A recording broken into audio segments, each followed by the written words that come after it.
Avis vascular centre మన దేశంలోనే the best varicose vein hospital.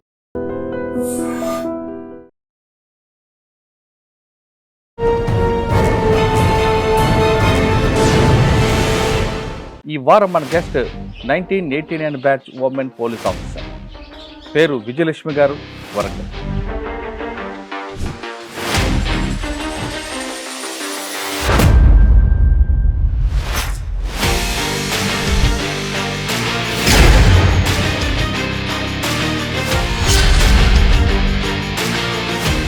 ఒక మంచి రాడికల్ అన్నమాట. ఎన్నో నేరాలు చేసిన రాడికల్. తర్వాత ఫైర్ చేయమని నాకు కోర్టు కూడా పంపించాను. బందోబస్తు అనగానే గంటలు గంటలు నిల్చోవాలి. దమ్ముంటారనరా ముఖముఖి తెలుసుకుందాం, నేను కింద పడే లోపల ఆరుగులు చంపుతా అన్నట్టుగా. 1 ఇయర్ అంటే నా యాటిట్యూడ్ ఏంటంటే ఎవరి మాట వినానండి. ఈ 18 సంవత్సరాలు 15 సంవత్సరాల చరిత్రలో మీకు బాగా గుర్తుండిపోయిన కేసు చెప్పండి, 1-2 కేసు. వినాయక చవితి అయితే ఆ వినాయక చవితి సందర్భంగా ఒక హిందువు ఒక ముస్లిం ఇద్దరు కొట్టాడుకుంటారు. కానీ పివి నరసింహరావు గారు మీ వైపు నుంచి ఎందుకు క్షమాపణ కోరారు? రిపోర్టర్ అయితే అటు ఇటు తిరుగుతుంది, అనుమానాస్పదంగా తిరుగుతుంది. ఆమెను చెక్ చేస్తా అంటే చేయనివ్వట్లేదు. ఇప్పట్లో ప్రజలకి పోలీసు అంటే గౌరవం, భయం ఉండేది. ఇప్పుడు తగ్గిపోవడానికి కారణం ఏంటి? తగ్గిపోవడానికి కారణము ఒక ఎంఆర్ఓ మీద కంప్లీట్. వాళ్ళ కొడుకు లవ్ మ్యారేజ్ చేసుకున్నాడు.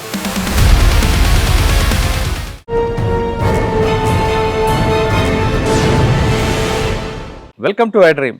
ఈ వారం మన guest 1989 batch women police officer, పేరు విజయలక్ష్మి గారు, వరంగల్.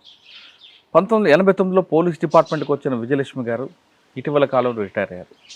ఆమె 1989లో డిపార్ట్మెంట్కి వచ్చినప్పుడు పోలీసింగ్ ఎలా ఉండేది, ప్రస్తుతం పోలీసింగ్ ఎలాగుంది, ప్రజలకు పోలీసుల మధ్యన గ్యాప్ పెరగడానికి కారణం ఏంటి అన్న విషయాన్ని మేడం మీద తెలుసుకుందాం. నమస్తే అమ్మ. నమస్తే అండి. 1989లో డిపార్ట్మెంట్కి వచ్చేసరికి అవునండి, ఆ టైంలో ప్రజలకి పోలీసులు అంటే ఒక గౌరవం, ఒక భయం, ఇన్ని రకాలు కనిపించేవి. అవును, అంటే పోలీసులు వస్తున్నారంటేనే భయపడేవారు, వాళ్ళు చెప్పిన మాట వినేవారు, వాళ్ళు కనబడితే రెస్పెక్ట్ ఇచ్చేవారు, ఇన్ని రకాలుగా ఉండేది. అవును. కానీ అది క్రమేపీ పూర్తి తగ్గిపోయి పోలీసులు అంటే ఒక చులకన, వాళ్ళంటే లెక్కలేనితనం, ఇన్ని రకాలు కనిపిస్తాయి. అవును. కానీ సొసైటీకి పోలీసు లేకపోతే సొసైటీ అనేది కొలాప్స్ అయ్యే అవకాశాలు ఉంటాయి. కరెక్ట్.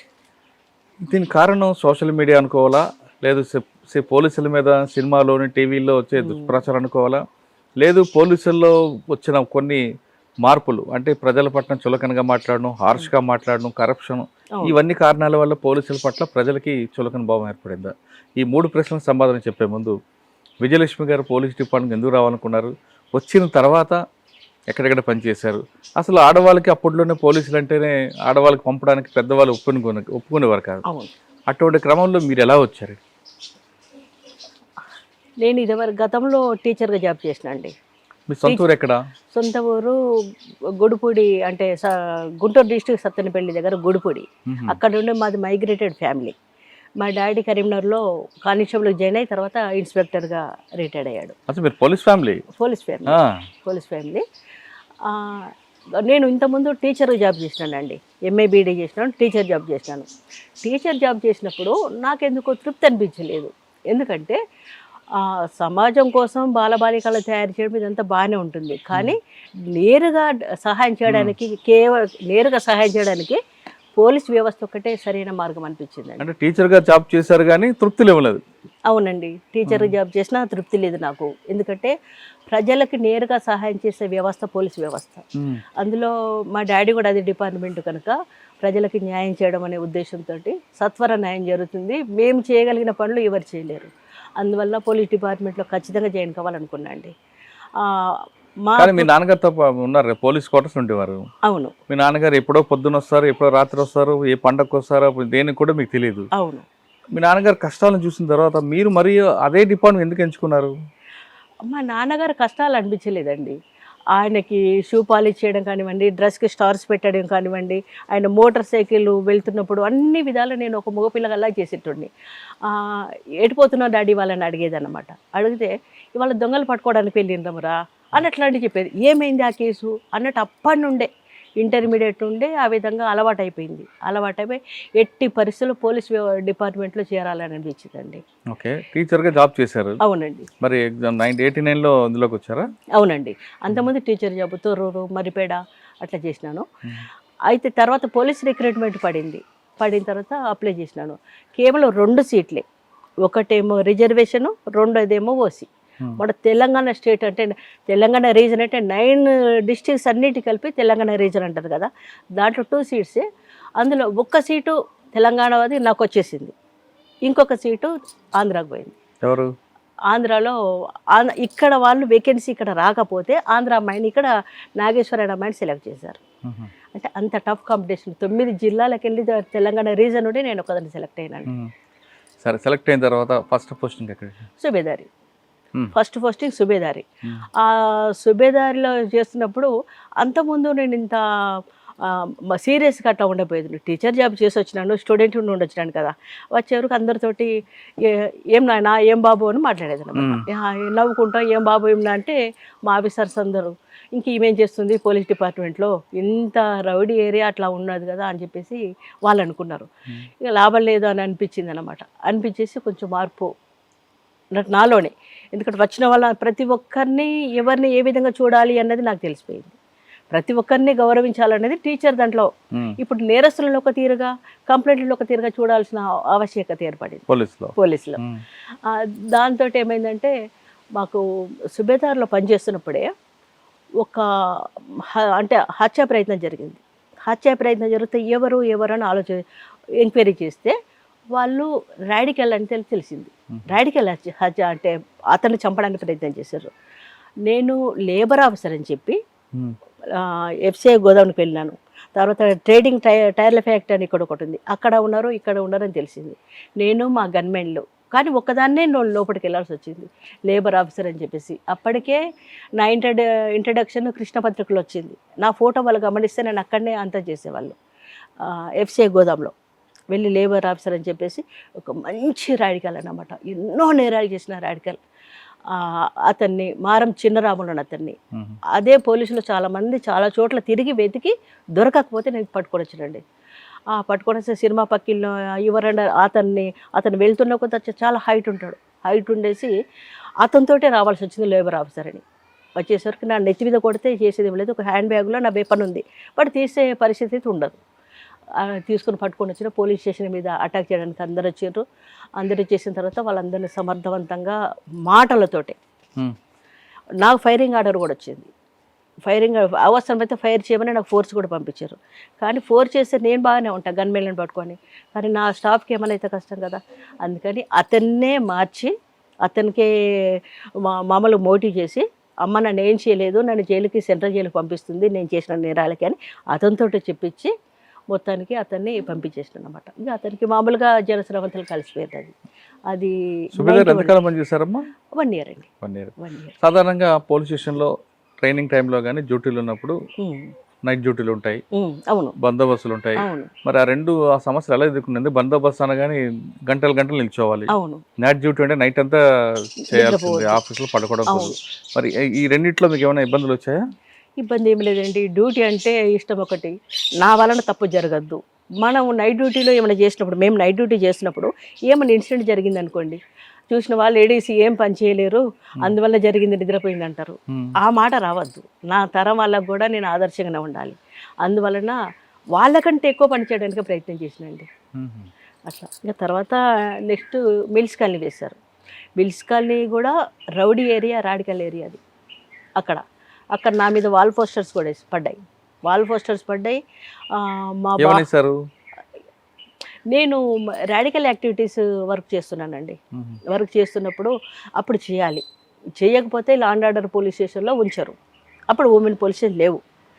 అటువంటప్పుడు మా బాబును ఒకసారి ఒక వ్యక్తి వచ్చి, నేను డ్యూటీలో ఉండగా ఒక అతను, ఇప్పుడు మీరు ప్రశస్తు, అతన్ని కిడ్నాప్ చేయడానికి ప్రయత్నం చేస్తే నేను మళ్ళీ ఆ విషయం తెలుసుకొని మా వర్కరు మేడం తీసుకురమ్మన్నదని చెప్పిండ్రట.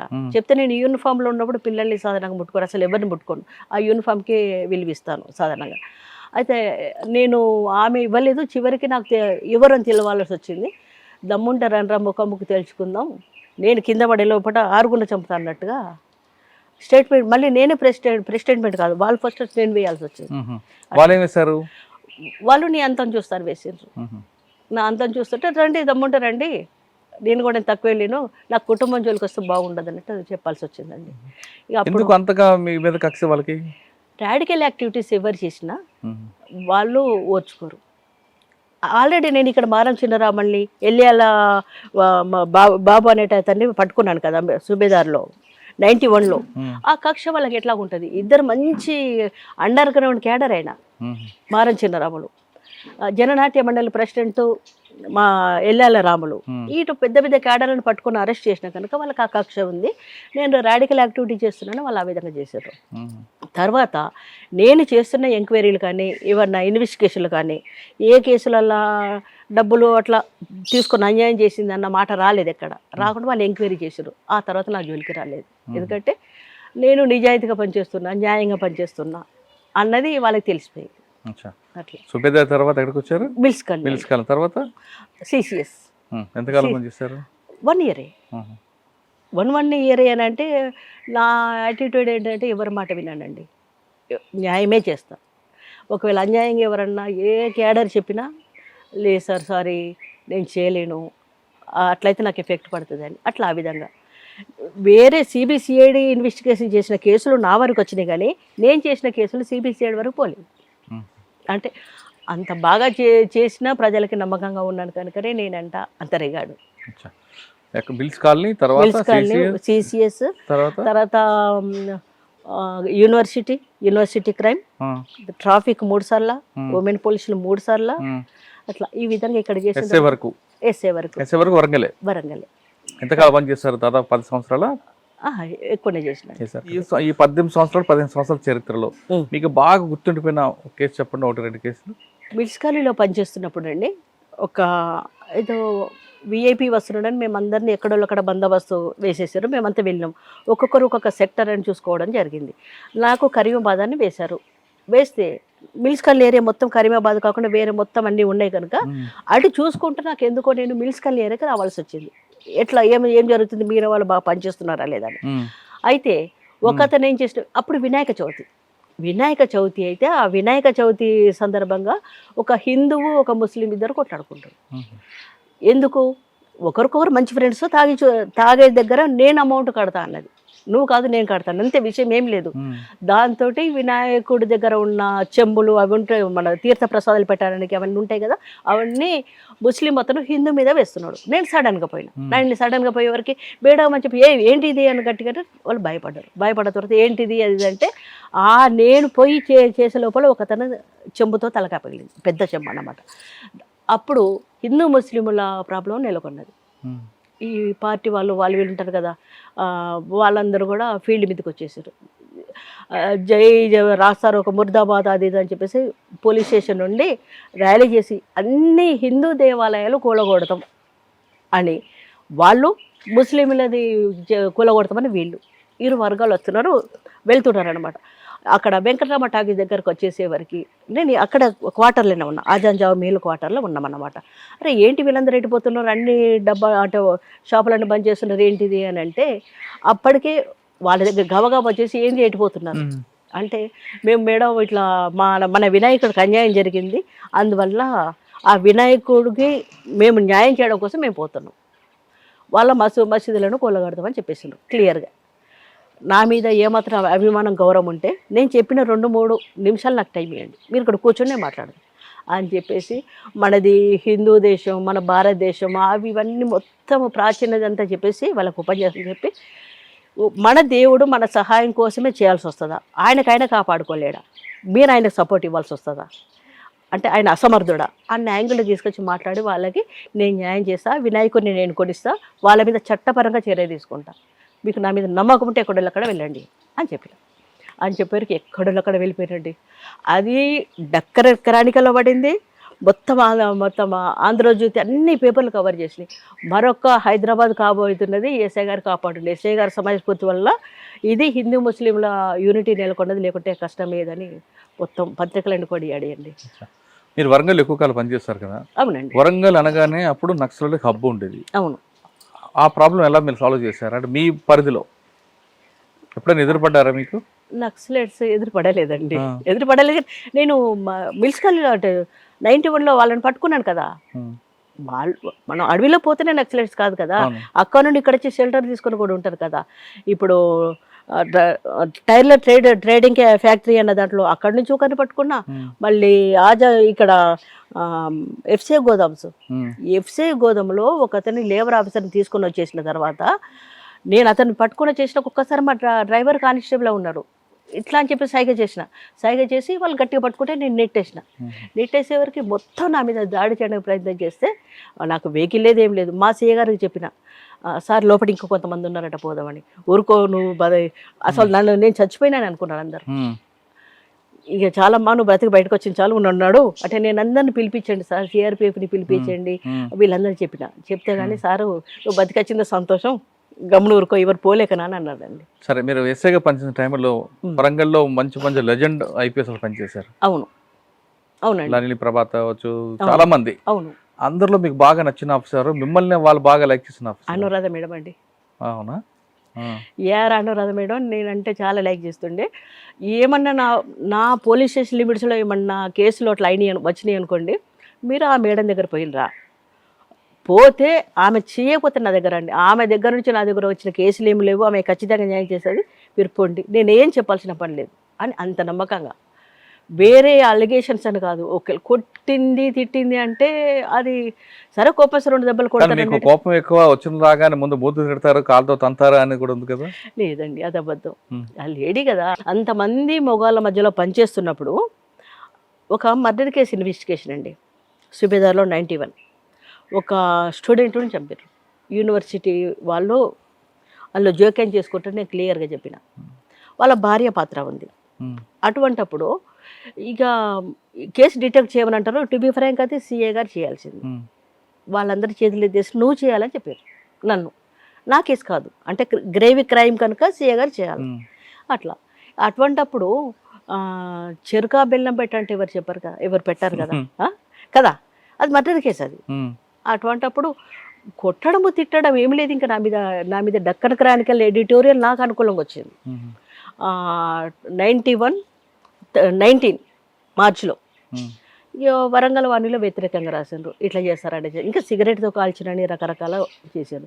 అది నా ఎదుగుదల కాదండి, నాకు వస్తున్న పేరుని డిఫైన్ చేయడానికి చేసిన పని. సిగరెట్తో కాల్చడం అట్లా అలిగేషన్ అట్లా అనుకున్నారండి. మీరు మరి హంటర్ రోడ్లో మీకేం పని? ఏది హంటర్ రోడ్లో? హంటర్ రోడ్ మా ఏరియానే. మీ ఏరియానే. అక్కడ ఒక గుంపు వస్తే వాళ్ళని బూతులు తిట్టి రోడ్డు మీద కొడతామని చెప్పి మీరు వీరంగం చేశారంటుంటారు. లేదండి, హంటర్ రోడ్లో అప్పుడు ఇల్లులు కూడా లేవండి. ఇల్లుల కోసం కాదు, సాయంత్రం అయితే కొంతమంది గుంపు ఉంటే ఆ గుంపుని చెదరగొట్టడానికి మీరు. అయితే పోలీసు వ్యవస్థలో పోలీసు ఒక ఆఫీసర్ది పెట్రోలింగ్ చేయాలండి, ఈవినింగ్ పెట్రోలింగ్ చేయాలి. 8 వరకు పెట్రోలింగ్ చేసి ఎవరైనా చెల్లచెదరు, ఇప్పుడు బాగా మంది గుంపు ఉంటారు అనుకోండి, గుంపు ఉన్న వరకు ఆ గుంపు వాళ్ళు ఏం చేస్తారంటే పోయి లేడీస్ని వాళ్ళు బనాయిస్తున్నారు. ఇటువంటి జరగకుండా ఉండాలన్నా, స్నాచింగ్ జరగకుండా ఉండాలన్నా ఏవైనా కానీ పోలీస్ వ్యవస్థ పెట్రోలింగ్ ఉండాలి. ఇప్పుడు పెట్రోలింగ్ లేదు. పెట్రోలింగ్లోనే మీరు బెదిరించడం అంటే వాళ్ళని కొట్టడం కాదండి, ఇట్లా కర్ర ఇట్లా అనగానే వాళ్ళు వెళ్తూనే ఉంటారు. అది వాళ్ళు కొట్టిరనుకుంటారు కానీ బాబు పండి లేదండి. నేను MA B Ed LLB LLM PhD నాది, నేను బూతులు ఎట్లా లేదు పరిస్థితులు కూడా అట్లా మాట్లాడేది ఏముండదు. కానీ పివి నరసింహరావు గారు మీ వైపు నుంచి ఎందుకు క్షమాపణ కోరారు? పివి నరసింహరావు ఇక్కడ పివి నరసింహరావు గారు అంటే ఆయన వస్తున్నాడు, ఒక మీటింగ్ పెట్టినామండి, తెలంగాణ జంక్షన్ ఉంది కదా అక్కడ. అప్పుడు పిఎం ఆయన పిఎం అయితే ఒక లేడీ నన్ను మొత్తం మనకి లేడీస్ అందరికి ఇన్ఛార్జిగా నాకు వేసారు. అప్పుడు వేరే ఎస్ఐ లెవెల్ నేనే. అయితే ఎస్పీజీ వాళ్ళు ఒక ఆమె అటు ఇటు తిరుగుతుంది, ఒక ఆమె రిపోర్టర్ అయితే అటు ఇటు తిరుగుతుంది, అనుమానాస్పదంగా తిరుగుతుంది. ఆమెను చెక్ చేస్తా అంటే చేయనివ్వట్లేదు, కానీ వీఐపీల దగ్గర పోతుంది, స్టేజ్ ఎక్కుతుంది. నాకు అనుమానమే వచ్చింది, కానీ ఇక తొందరపడితే బాగుండదు అందరిలో అన్నట్టు అనుకున్నా. ఎస్పీజీ వాళ్ళు కూడా మేడం ఇంకో చెక్కరునా అని చెప్పారు. ఇక నాకు తప్పదు, అని చెప్పేసి ఆమెని ఎక్కడన్నా అంటే కనీసం కొంచెం గోడ చాటుకు తీసుకుపోతే నువ్వు నాకు టెంట్ కావాలంటది ఆమె. అప్పటికప్పుడు టెంట్ ఎక్కడికి వెళ్ళొచ్చు కదా అని చెప్పేసి ఆ చివరికి ఆమెను తీసుకొని వెళ్ళి డీజీపీ గారు, పిఎం గారు, నరసింహరావు సార్ వాళ్ళు ఒక దగ్గర కూర్చొని టీ తాగుతున్నారు ఇట్లనే. అది టెంట్. పోయి మా డీజీపీ గారిని అడిగితే ఆయన ఏమంటాడు అని పిఎంని అడిగినండి. సార్ ఇట్లా అనుమానాస్పదంగా ఉన్నది, ఈ విధంగా ఉన్నది, నాకు కూడా అనుమానం ఉన్నది, స్టేజ్ ఎక్కుతుంది. అప్పటికే రాజీవ్ గాంధీ ఇన్సిడెంట్ జరిగింది, అప్పటికే కొంచెం ఎక్కువ కాలం కాలేదు అని అంటే, సార్ చెక్ చేయాలి సార్, వేరే ఎక్కడ మాకు లేదు, బ్యారక్ ఇవన్నీ తీసుకొని రాలేదు సార్, అందువల్ల కొంచెం తమరు దయ తెలిస్తే మేము లోపలిపోయి చెక్ చేస్తాను సార్, ప్లీజ్ మీరు ఏమనుకోకుంటే, నాకు తప్ప సార్ అని చెప్పిన. వెళ్ళా పోయి చేసుకోపోన్నాడు. బాగా డీజీపీ గారు ఏమనలేనండి, ఎందుకంటే అంతకంటే పెద్ద ఆయన కదా నేను అడుగుతుంది. లోపల మొత్తం కంప్లీట్ చెక్ చేసినాం, బూట్ల కానుండి సాక్స్ల కానుండి చెక్ చేసి ఏం లేదు ఈమె రిపోర్టర్ అని చెప్పిన తర్వాత మొత్తం మంది రిపోర్టర్లు నన్ను సస్పెండ్ చేయాలని పెట్టుకున్నారు. ఎందుకు అంటే రిపోర్టర్ని అవమానించినట్టుగా ఫీల్ అయ్యాను. ఇక్కడే వరంగల్నే నన్ను సస్పెండ్ చేయాలని చెప్పారు, ఇక్కడే రిప్రజెంట్ చేసిండ్రు. మళ్ళీ పోయి కరీంనగర్లో రిప్రజెంట్ చేస్తే ఆమె తరపున నేను క్షమాపణ చెప్తున్నా, ఏమి చేసినా నా సేఫ్టీ కోసం చేసింది, ఆమె సస్పెండ్ చేసే ప్రసక్తే లేదు, ఆమె డ్యూటీ ఆమె చేసిందని చెప్పిండు. అది పిఎం అపాలజీలో జర్నలిస్ట్ అని డక్కన్ క్రానికల్లో పడింది. సిఐకి ఎప్పుడు ప్రమోషన్ వచ్చిందండి? సిఐగా 2017 అట్లా వచ్చింది. ఎక్కడెక్కడ పనిచేస్తారు? ఎస్బీనే చేసినండి, స్పెషల్ బ్రాంచ్లో చేసి. ఎంతకాలం? ఎంతకాలం? 1 year చేసిన. తర్వాత నాకు ఇది గవర్నమెంట్ పెంచిన సర్వీస్ నాకు అందలేదు. నాకు ఏజ్ ఎక్కువ పడింది కరీంనగర్లో ఉండగా. అప్పుడు ఏదో మా డాడీ అంటే ఏజ్ సరిగా రాపించలేదు, దాంతో నాకు నష్టమైంది. నాకు ఈ 62 years అనేది నాకు అందలేదు. ట్రాఫిక్ కూడా చేసినట్టున్నారు కదా? అవునండి, నేను ట్రాఫిక్ 3 సార్లు చేసిన. ఎక్కడెక్కడ? కాజిపేట ట్రాఫికే 3 సార్లు నాకు ఇచ్చారు. వేరే మట్వాడను హన్మకొండను అడిగితే మళ్ళీ ఇదే ఇచ్చారు. ఎందుకంటే ఒకసారి చేసిన కదా, వీళ్ళందరికీ తెలిసి ఉంటుంది కదా అని. అంతా ఆటో వాళ్ళు, లారీల వాళ్ళు కదా, అట్లా. అక్కడ లాండ్ ఆర్డర్ చేయడం ఇష్టమా, ట్రాఫిక్లో చేయడం ఇష్టమా? లాండ్ ఆర్డర్ ఇష్టం అండి. ట్రాఫిక్ ఎందుకు? ట్రాఫిక్ అంటే అంత పవర్ ఉండదండి. లాండ్ ఆర్డర్ అంటే అన్ని కేసులు వస్తాయి, ప్రజలు భయపడతారు.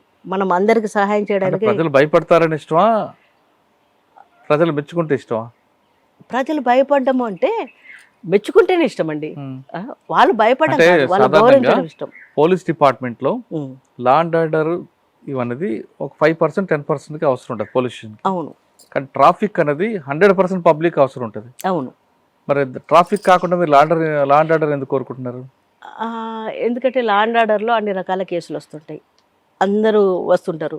ఇప్పుడు ఏ కేసు అయినా లాండ్ ఆర్డర్లో థెఫ్ట్ కేసు కానివ్వండి, రేప్ కేసు కానివ్వండి, వేరే ఏ కేసులు ఐపీఎస్లో ఏవి వచ్చినా అవన్నీ లాండ్ ఆర్డర్కే వస్తాయి. ట్రాఫిక్కి కొన్ని సెక్షన్సే వస్తుంటాయి, ట్రాఫిక్ రూల్స్ కిందకే వస్తాయి, వేరే కాదు. ఒక యాక్సిడెంట్ ఒకటే వస్తుంది. ఇక్కడ మర్డర్లు కానీ ఇవన్నీ కూడా వస్తుంటాయి. మాకు వర్క్ నేర్చుకునే అవకాశం ఉంటుంది, న్యాయం చేసే అవకాశం ఎక్కువ ఉంటుందండి. నాకెందుకో కేవలం లాండ్ ఆర్డర్ అంటే బాగా ఇష్టం. సెకండ్ ఇష్టం ఉమెన్ పోలీస్ స్టేషన్. ఎందుకంటే కొంతమంది లేడీస్కి మనం న్యాయం చేసినట్టుగా ఉంటుంది వాళ్ళ సంసారంలో. సరే, ఉమెన్ పీసులు చేస్తారు కదా, ఎన్ని కాపురాలు మీరు కలిపి ఉంటారు? కానీ దాదాపు 2000 మందికి ఎక్కువ చేసి ఉంటాను నేను, 2000 మందికి. దాంట్లో ఒక కేసు మా సొంత వదినది వచ్చింది, సొంత వదిన బ్లడ్ రిలేటివ్. ఇంకొక కేసు మా Telugu department head of the department, అప్పుడు నేను పిహెచ్డి చేస్తున్నా, ఆయన అవసరం నాకుంది. అయినా కానీ కేసు ఎట్లా చేస్తానని మొత్తం మహిళా మండలందరూ చూస్తున్నారు అన్నమాట. మహిళల వాళ్ళంతా న్యాయం చేస్తుందా, వాళ్ళ గురువు అని సపోర్ట్ ఇస్తుందా అని. ఎవ్వరికి సపోర్ట్ ఇవ్వండి, న్యాయానికి మాత్రమే సపోర్ట్, అంతే. అట్లా ఆ విధంగా 2 కేసులు చేసిన. మా ఆడబిడ్డ వాళ్ళ కేసులో మా ఆడబిడ్డని కోపడ్డా. అవునా? కోపడి అతను మంచోడే అది ఇది అని చెప్పేసి మా ఆంధ్ర సైడ్ మా చుట్టాలందరూ కూడా నా మీద వ్యతిరేకత పెంచుకున్నారు. మా ఇంటికి ఎవరు రాకుండా, నాకు అక్కర్లేదు, వస్తుంది రాకుంటుందండి. సార్, పోలీస్ డిపార్ట్మెంట్లో ఇది 24/7 జాబు. అవును. ఒక పండగ ఉండదు, ఒక ఏ కష్టం ఉండదు, నష్టం ఉండదు. ఇప్పుడు పోలీస్కి డిపార్ట్మెంట్కి ఉండాలి, మీరు ఇష్టపడి వచ్చారు. అవును. కానీ ప్రొఫెషనల్ లైఫ్ వేరు. కానీ మీకు ఇంటికి వచ్చాక మన భర్త, పిల్లలు, అత్త, మామ, ఇది ఒక లైఫ్ ఉంటుంది. ఈ రెండు ఎలా మేనేజ్ చేస్తారండి? డ్యూటీలు ఉన్నంతసేపు డ్యూటీ అండి. గేట్ తీసుకొని ఇంట్లోకి వచ్చేసింటే కేవలం నేను గృహిణిని, తల్లిని, కోడల్ని, ఇట్లనే రిలేటివ్స్ ఏ విధంగా మా హస్బెండ్ సహకరించానండి. మా హస్బెండ్ పేరు ప్రభాకరు. ఆ, ఆయన పిల్లల్ని చూసుకోవడం కానివ్వండి, ఆయన ఏం చేసేవారండి? ఆయన టీచర్, టీచరు, తర్వాత ఎన్సీసీ ఆఫీసర్ అయ్యిండు. ఆయన చూసుకునేవాళ్ళు. ఇప్పుడు నేను నైట్ డ్యూటీకి అట్లా వెళ్ళినప్పుడు పిల్లల దగ్గర పడుకోవడము అట్లా, బాబు పాలు తాగ పిల్లాడు, పాలిబీక పెట్టేసి వర్కర్ ఉంటుండే, పడుకోబెట్టేసి జో కొట్టడము అవన్నీ చేసేటోడు. ఆయన సహకారం లేకుంటే వీళ్ళని సాధనం కష్టమవుతుంది నాకు మనసంతా ఇడిదిక్క ఉంటుంది, అటు ఏం తప్పులు జరగద్దు కదా, ఆ విధంగా అన్నమాట. నైట్ డ్యూటీలో కానీ దేనికైనా ఆయన కానీ సహాయం పండుగ వచ్చిన పుట్టినరోజు వచ్చిన పిల్లలు అడుగుతారు కదా, అమ్మ అమ్మ నాతో రా, అమ్మ అమ్మ ఉండని. మరి అదే టైంలో డ్యూటీ ఉంటుంది, ఉంటుందండి. మరి ఎలా మేనేజ్ చేస్తారు? అయితే డ్యూటీకి ముందట పొయ్యే ముందట ఇప్పుడు దీపావళి పటాకులు కానివ్వండి, బతుకమ్మ అట్లా ఉన్నాయి అనుకోండి, ఏదైనా అప్పాలు అవి చేసేవారు, చేసినంతసేపు చేసి వర్కర్లకు అప్ప చెప్పేసి వెళ్ళిపోతుంది. ఇప్పుడు దీపావళి పటాకులు అందరు కాలుస్తుంటారు, మన అందరు కాలుస్తామని పిల్లలు అడుగుతుంటారు కదా, నేను పెట్రోలింగ్ తిరిగి రావాలి, ఎక్కడేం గొడవలు జరగకుండా అటు తిరిగేసి వచ్చి మళ్ళీ వీళ్ళతోటి మళ్ళీ అవన్నీ పటాకులు కాల్పించడము, వాళ్ళతో ఉండడం అవి చేస్తున్నాను. ముందు కానీ వెనక కానీ బతుకమ్మని బతుకమ్మలాగా చేసుకోలేము, దసరాని దసరాలాగా చేసుకోలేము. నా పుట్టినరోజుకు యూనిఫామ్ వేసుకొని డ్యూటీ చేసిన రోజులు చాలా ఉన్నాయి. అట్లా ఇక మాకు అనిపించదండి, మాకు డ్యూటీనే ముఖ్యం కనుక ఇవన్నీ అనిపించదు, పిల్లలు అర్థం చేసుకున్నారు అట్లా. ఓకే, మరి ఫస్ట్లో మేము క్వశ్చన్ అడిగా, అప్పట్లో ప్రజలకి పోలీసులు అంటే గౌరవం, భయం ఉండేది, ఇప్పుడు అది తగ్గిపోవడం కారణం ఏంటి? తగ్గిపోవడానికి కారణము మీరు చెప్పిన కారణాలండి. ఫ్రెండ్లీ పోలీస్ అంటున్నారు. ఫ్రెండ్లీ పోలీస్ అంటే ఫ్రెండ్లీ పోలీస్ అని భుజం మీద చేసుకోవాల్సిన అవసరం లేదు, వాళ్ళకి న్యాయం చేస్తే చాలు మనం. అలా కాకుండా ఇంకా మరీ ఇప్పుడు వాళ్ళలో నేరస్తులు కూడా ఉంటారు, వాళ్ళకి వేరే వేరే వ్యాపకాలు ఉన్న వాళ్ళు ఉంటారు, వాళ్ళు ఎవరు ఎటువంటి వాళ్ళో మనకు తెలియదు. అటువంటిప్పుడు ఫ్రెండ్లీ పోలీస్ అంటే అందరితో మనం మాట్లాడుతుంటాం, వాడు గంజాయి స్మగ్లరా ఇంకొకట మనకు తెలియదు. అటువంటి వాటిలో ఏమవుతుందంటే పోలీసు వాళ్ళు వీళ్ళతోటి ఫ్రెండ్లీగా ఉన్నారు, వాళ్ళకి ఏదో సంబంధాలు ఉన్నాయి అని చెప్పేసి అట్లా అనుకుంటున్నారు. ఇంకొకటి ఏంటంటే పోలీసులో న్యాయం చేద్దామన్న పరిస్థితి చాలా తక్కువ మందికి ఉన్నది. ఇప్పుడు పోలీసు వాళ్ళని చూస్తుంటే ఈ ఫ్రెండ్లీ పోలీస్ వ్యవస్థ అన్నది ఒకటి, వీళ్ళు స్లాగ్నెస్ చేయడంతో రెండవది. ఇప్పుడు నేరం ఎవరైనా చేసిన వాళ్ళంటే ఖచ్చితంగా వాళ్ళ శిక్షలు పడితేనే ప్రజలు భయపడతారండి. వాళ్ళను కూడా కూర్చోబెట్టుకొని మాట్లాడమా, లేకుంటే ఇంకోటి మనమైతే ఎవరిని పోలీసులు అంటే నేరస్తులు కొట్టడానికి లేదు కదా అని వీళ్ళు అనుకొని వాళ్ళతోటి ఫ్రెండ్లీ అని అంటే వాళ్ళ నేరస్తులతోటి ఫ్రెండ్లీ అంటే కుదరదు కదా. కానీ ఫ్రెండ్లీ పోలీసింగ్ అనేది కంప్లైంట్ తో తప్ప ఎక్కువ కాదని చాలా క్లియర్ ఇచ్చారు కదా, అయినా మీ వాళ్ళు కొంతమంది అర్థం చేసుకోలేదు. అదే కంప్లైంట్లతోటే ఫ్రెండ్లీగా ఉండాలి, కంప్లైంట్లకి న్యాయంగా మాట్లాడి వాళ్ళని కూర్చోబెట్టి అట్లా చేస్తే బాగుంటుంది. అట్లా కాకుండా మేము కొట్టడానికి వీల్లేదు, మేము అరెస్ట్ చేయడానికి వీల్లేదు, మాకు వచ్చింది ఇది, మాకు జీతం వస్తే చాలు అన్న పరిస్థితి నెలకొన్నదండి. అందుకు దూరం పెరిగిందంటారా? ఖచ్చితంగా.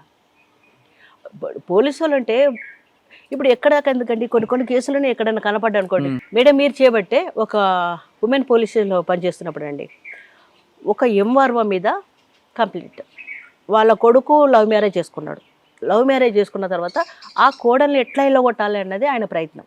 ఇష్టం లేని పెళ్ళి, కట్నం ఇవ్వలేదు, క్యాస్ట్ వేరు, రకరకాల కారణాలు. ఆ అమ్మాయిని టీవీ పగిలితే దాంతో పొడవబెండు ఎంఆర్ఓ, అతని మీద ఎఫ్ఐఆర్ అయింది. ఎంఆర్ఓ మీద ఎఫ్ఐఆర్ అంటే కష్టమే కదా. అతను ఒకసారి ఏంటంటే పోలీస్ స్టేషన్కి వచ్చిండు, పోలీస్ స్టేషన్కి వచ్చేసిన తర్వాత మిమ్మల్ని అరెస్ట్ చేస్తున్నా అని చెప్పిన. అట్లా చేస్తారు, కలెక్టర్కి ఇన్ఫర్మేషన్ ఇవ్వాలి కదా అంటే అప్పటికప్పుడు కలెక్టర్కి ఇన్ఫర్మేషన్ ఇచ్చి కానిస్టేబుల్ తోటి మీ వాడు పలానా క్రైమ్లో ఉన్నారు, నేను కలెక్టరేట్ లోపల కలెక్టరేట్ అరెస్ట్ చేస్తాను, నా తప్పు, బయట చేయొచ్చు కదా అని చెప్పేసి దాంట్లో ఉండాలని మెసేజ్ పెట్టేసిన, కానిస్టేబుల్ ఇచ్చి పంపించేసిన, ఇమ్మీడియట్లీ జీడీలు రాసి అరెస్ట్ చేసేసి, అరెస్ట్ చేసేవరకు షాక్ అయినా. ఆ తర్వాత ఆ అమ్మాయి తండ్రి నాకు ఈ కాజుపేట రైల్వే స్టేషన్ నుండి వస్తున్నప్పుడు కనపడ్డాడు, మేడం మీకు నేను గుర్తున్నాను అది అంటూ, ఇంతమందికి చేస్తుంటే ఏం గుర్తుంటుంది చెప్పండి అంటే, మీరు మా అమ్మాయి సంసారం బాగా చేసిండండి, తర్వాత ఎంఆర్ఓ మారిండు, మేము కేసు విత్డ్రా చేసుకున్నాం, ఇప్పుడు 2 పిల్లలు.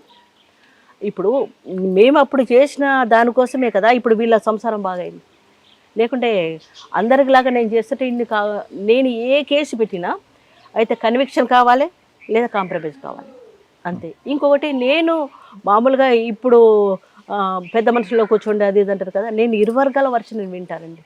ఏ కేసు అయినా లాండ్ ఆర్డర్ కానీ క్రైమ్ కానీ ఖచ్చితంగా నేను వింటాను, నేను విని ఎవరు తప్పని ఖచ్చితంగా నిర్ణయించుకుంటా. ఒక కేసులో ఒక రెడ్డి అతను వచ్చిండు, అతనికి చెప్పిన మీ అమ్మాయిని కాపురాన్ని పంపిస్తే ఖచ్చితంగా ఆ అమ్మాయి మీకు దక్కదు అంటే, లేదమ్మా మాకు పరువు, ఊరికి మేము పెద్ద దూరంలో మాది ఇది అని చెప్పేసి అని అంటే, వద్దండి పంపించకండి, నాకు అనిపిస్తలేదు, వాళ్ళు నాకు నచ్చట్లేదు అని చెప్పిన. నాకు అనిపిస్తుంది, నాకు వాళ్ళ గురించి మీ అమ్మాయిని చంపుతారు అనిపిస్తుంది, కరెంట్ షాక్ పెట్టన్నా చంపొచ్చు, వీళ్ళతోటే చెప్పిన, బావిలో పడేసిన చంపొచ్చు అని చెప్పిన, కేవలం ఆ పెద్ద ఆయనతో చెప్పిన. ఆయన వీల్లేదు, మా పరువు ప్రతిష్ట అన్నాడు. తర్వాత నేను ఎందుకో సిపి ఆఫీస్, అప్పుడు ఎస్పీ ఆఫీస్కి వెళ్తే వచ్చి అమ్మా అంతా 78 ఏళ్ళు ఉంటాడు పెద్ద ఆయన, వచ్చి కాళ్ళ మీద పడుతున్నాడు, అమ్మా నువ్వు మీరు చెప్తే వినలేదు, నా బిడ్డను బావిలో పడి చంపేసి. అంటే మాకు తెలుస్తాయండి ఇప్పుడు ఎవరు ఏం చేసారు ఏంటిది, దాన్ని బట్టి ఆ తీవ్రత ఎంత, దాన్ని బట్టి తెలుస్తాయి. అట్లా అట్లా చాలా సంవత్సరాలు బాగు చేసిన. ఓకే సార్, ఫైనల్గా చెప్పాము, పోలీస్ డిపార్ట్మెంట్లో రావాలనుకున్న అమ్మాయిలకి మీరు ఇచ్చే మెసేజ్ ఏంటి? ఖచ్చితంగా రావాలండి. మనం ఎక్కడ ఎవరికి న్యాయం చేయాలి అని అంటే కేవలం అటు కలెక్టర్ అన్నా న్యాయం చేస్తాడు, ఆయన కూడా సాధ్యం కాని పనులు కేవలం పోలీసు వాళ్ళే చేస్తారండి. అన్ని యాంగిల్లో పోలీసు వాళ్ళకే, ఎవరినన్నా ఈవిటీసింగ్ చేసినా కానీ ఇంకోటి ఏదైనా కానివ్వండి, పక్కింటి వాళ్ళతో గొడవ కానివ్వండి, థెఫ్ట్ కానివ్వండి, భార్యాభర్తల కేసులు కానివ్వండి, అన్ని కేసులు పోలీసులు మాత్రమే చేయగలరు. ఆ పోలీసు వాళ్ళు చేస్తేనే ప్రజలందరూ నిమ్మలంగా నిశ్చితంగా ఉండగలుగుతారు. అది కానీ మీ టైంలో ఎవరైనా ఈవ్ టీచింగ్ వచ్చాడు అనుకోండి, కంప్లైంట్ ఇచ్చారనుకోండి, వాడు దొరికాడు అనుకోండి, ఏం చేస్తారు? అరెస్ట్ చేసి పంపిస్తారా, 2 పీకేవారా? అట్లా జరిగిందండి. ఒక అమ్మాయి, ఒక వాళ్ళ క్లాస్ అబ్బాయే ఈవ్ టీచింగ్ బనాయిస్తున్నాడు అని చెప్పిండు అనమాట. చెప్తే నకలగొట్ట దగ్గర కాలేజీ, అప్పుడు నేను కొంచెం డిపార్ట్మెంట్కి వచ్చిన కొత్తలే కనుక పంజాబ్ డ్రెస్ వేసుకొని వెళ్ళాను, మఫ్టీలో వెళ్ళాను. వెళ్ళేసి ఆ అమ్మాయిని కలిసి, నేను ఎస్ఐనమ్మా, నువ్వేమీ అనకు, నేను ఎవరో చెప్పు నాకు చూపించు అంటే ఇట్లా చూపించినాను అనమాట, పలానా వాడని చూపించేసిన తర్వాత ఆయన భుజం చేసి, మళ్ళీ ఆయన కూడా అందరికీ ఇబ్బంది కావద్దు కదా, అతను కూడా పిల్లాడే కదా, ఆయన మళ్ళీ ఇన్సల్ట్గా ఇమిడియట్గా ఫీల్ అయితే కష్టం కదా, బాబు నేను ఎస్ఐని అని ఆయన భుజం చేసి, వాడు మా తమ్ముడు అని అందరికీ చెప్పి పోలీసులో పట్టుకొని పోయింది. మనం పట్టుకొని గట్టి వార్నింగ్ ఇస్తే మళ్ళీ అమ్మాయి జోలికి పోలేదు, ఆ అమ్మాయి పేరు బయటికి రాలేదు, ఇతని జైలుకి పంపలేదు. మారితే సరిపోతుంది కదండి, పరివర్తన వస్తే చాలు కదా. అట్లా అమ్మాయిలందరూ పోలీస్ డిపార్ట్మెంట్ రండి అంటున్నారు విజయలక్ష్మి గారు. కలెక్టర్ గారు కూడా చేయలేని కొన్ని పనులు పోలీస్ డిపార్ట్మెంట్లో చేయొచ్చు, కాబట్టి ప్రజలకు సేవ చేయాలంటే the best platform police department అంటున్నారు విజయలక్ష్మి గారు. ఇది ఈ వారం విజయలక్ష్మి గారితో ఎక్సలెంట్ ఇంటర్వ్యూ. వచ్చే వారం మరొక ఇష్టం మళ్ళీ కలుద్దాం. అంతవరకు నమస్తే. Thank you madam. Thank you so much అండి, ఈ అవకాశం ఇచ్చినందుకు. ఐ డ్రీమ్స్కి మీకు నా యొక్క కృతజ్ఞతలు అండి. థ్యాంక్ యూ అమ్మా. Thank you so much.